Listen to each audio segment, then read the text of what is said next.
just got back from vacation, so it feels like I haven't seen you guys in forever, which there's been no time passing for you all, so you probably feel like you just saw me last week, which you did. But I missed you. But also, I'm the kind of person that I like to extend my vacation for as long as possible. So like the day back, I make life as easy and as chill as possible for me. So today is that day for me. And I'm pretty sure I'm gonna have the best day because the Love Island reunion is tonight. And I know that most of you don't care about that, which is, I respect that. I care about it a lot. So I'm determined to have the best night with this 10-minute pasta recipe that's Eric and my favorite, and Love Island USA. Because UK didn't give this year. USA, just like the Olympics, gave. Now this is a 10-minute recipe, so if this is longer than a 10-minute video, that'll be impressive. Wait, where is she? There she is. This is the first recipe I'm gonna be cooking from my cookbook. This is the real thing. This is a dummy that sits right next to my stove because I want a copy there, but also my stove splatters oil like crazy, so I want this one to be one that's just like, this is like phone book paper in here. Like this is just a mock-up of this real book, but this is the real thing. And if people are like, oh, you're just doing YouTube to sell your book, and I see it more as like a value add kind of thing. Like when you do buy the book, which it's all my best recipes, so I really hope that you'll consider it. Then you have the YouTube kind of as a guide. And if you don't buy the book, then you can still follow along with the recipe on YouTube. And then one day maybe buy the book because you want it written, because you love it so much. And I would just really appreciate, if you've ever loved my work, that you'd support the book. Because I really want to outsell Bobby Flay, and he and I publish on the same date. That's my Barbie versus Oppenheimer. But it's kind of weird to call yourself Barbie and Bobby Flay Oppenheimer. The recipe we're going to be making today is the one recipe that I did not burn out on. Because when you're testing a book, when you turn in the manuscript, you're kind of like, oh, I can't look at these recipes for a while. But this recipe is the one that I just could not get enough of. It is brown butter tahini on any noodle. And even when the manuscript was done, like 2 days later, Eric was like, brown butter tahini pasta. And I was like, brown butter tahini pasta. It has the same comfort level of buttered noodles, but like with a little extra oomph. And what you'll need is pasta, tahini, butter, Aleppo pepper, mint, and lemon juice. Now, here's the thing about this recipe. Once we get started, we really don't stop. It's one of those pastas that's right next to each other in the pan. You have your pasta water going, you have your sauce going, boom, boom. You do it at the same time. Good thing water takes a little time to boil so that I can explain to you what's gonna happen when things get going, because when things get going, I will get stressed a little bit, but also like you have to move fast. But we boil the water first because while the pasta's cooking, everything else will have time to get done. So I like to put my pan right next to it while I'm prepping. Have your butter ready, a lemon ready, whoa, this is the reality of a kitchen. And I kind of like that about this YouTube series. But you're going to want to have your rasp style grater ready. People know these as microplanes. That actually means a brand name. This is a disc. It's not a microplane, so don't offend her like that. A spoon rest, which I think is really important, and it doesn't have to be a like proper spoon rest. I just like a little bowl. And a spatula or wooden spoon of your choice. Now, when I developed this recipe, I developed it for half a box of pasta and said it serves 2. I wanted to seem very mindful, very demure, but the reason I developed it for half a box of pasta and 2 servings instead of what I'm going to do today, which is a full box of pasta and 4 servings, 2 servings, is because I didn't want people to be like, whoa, this is a lot of fat that's going into this sauce. First off, I love fat. Second, it is going to be for 4 servings, a whole box of pasta, 1/2 cup of butter, and 1/2 cup of tahini. So that's equaling like 1 whole cup of fat. However, it turns into a humongously glossy, saucy, wonderful sauce that is kind of equivalent to any cheese sauce you'd see while you're cooking. Also, just between us girls, gays, theys, and the men who support us, thank you for being here today. I do my tahini shaken, not stirred. I'm just gonna pour this 1/2 cup out now.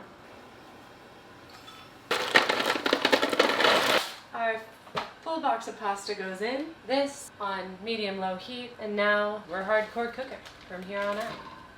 So we are going to let the butter brown. Cue the brown butter theme song that I haven't figured out yet.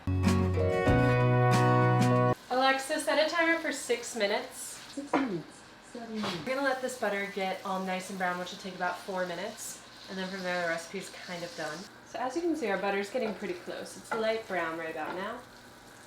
Oh, and I forgot to mention this is salted butter.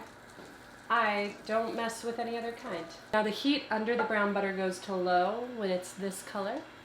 And we're gonna add in the tahini.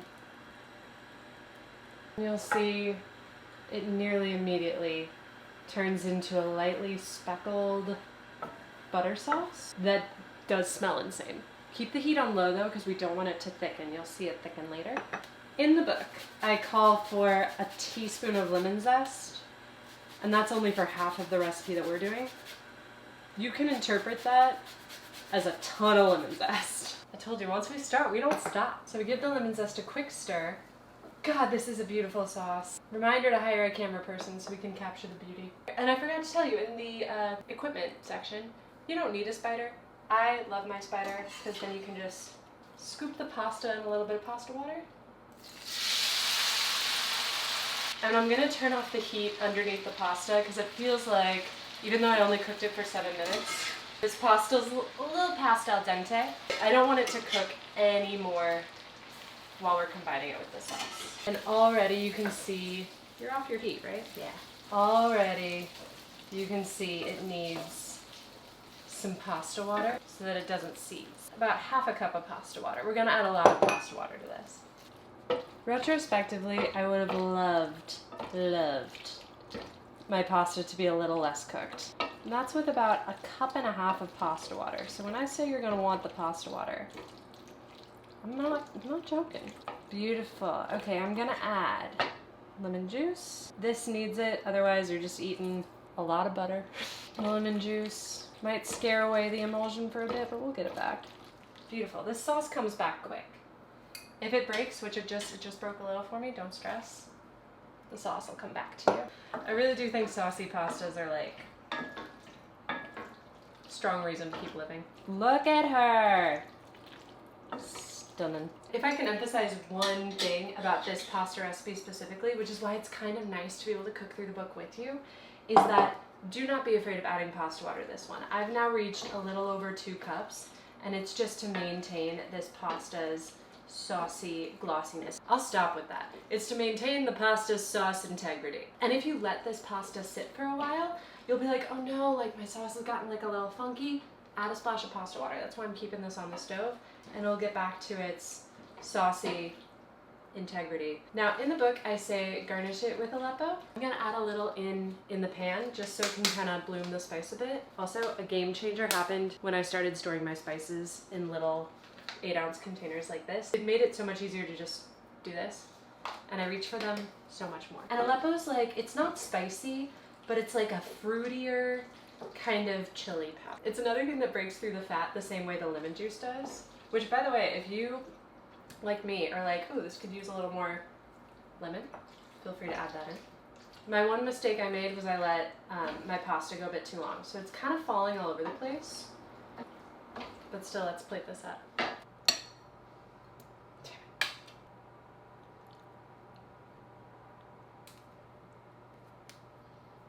Now, we lost a few good pasta soldiers to the ground, but a few stragglers just means that your pasta is like the right amount of saucy, am I right? And I'm just topping with mint. This makes a huge difference. Just a little bit goes a long way, and it's all about just balancing everything else. And I hope you'll trust me when you just see how smooth and wonderful and buttery this sauce comes out. It's not a traditional butter sauce where you add cold butter a cube at a time to help it emulsify into the sauce. So it does behave a little bit differently. A few things to know. This is probably not your dinner party pasta. This is meant for like pajamas right out of the pot consuming. It's not meant to sit for a long time.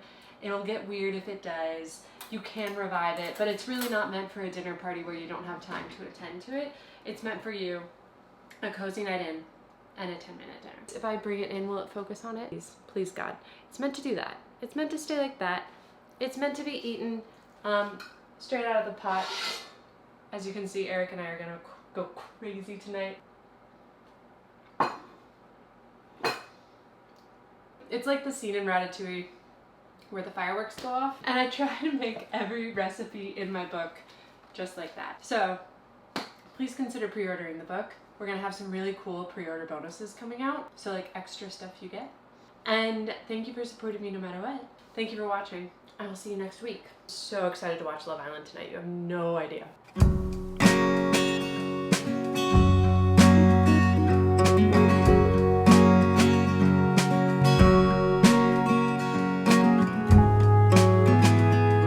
I don't think these count as pajamas. These are like a nice cotton pant.